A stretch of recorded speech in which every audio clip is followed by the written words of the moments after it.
The 26-year-old is in the hospital after he was stabbed, and 2 other men were cut early this morning at a motel in Rosedale. Yeah, police are now looking for a suspect and say they'll have to rely on the actual victims to find out who did this.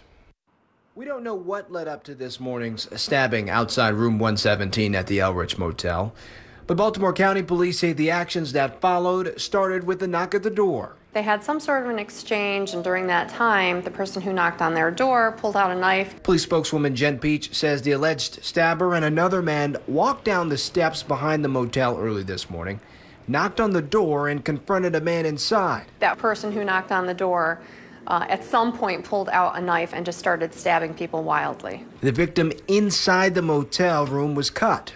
That other man tried stopping the attack, but he was also cut. If there's video surveillance, certainly we're going to be checking it. A check that could lead to what then led the suspect to randomly stab a third victim, a 26-year-old man, in his upper body. We do know that the person fled from the area. It's still questionable as to whether it was on foot or in a vehicle.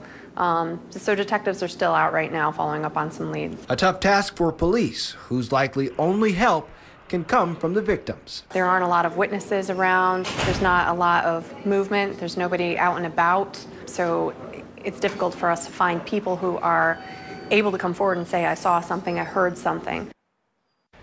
All of the victims here are expected to be okay. Anyone with information is urged to call Baltimore County Police's White Marsh Precinct.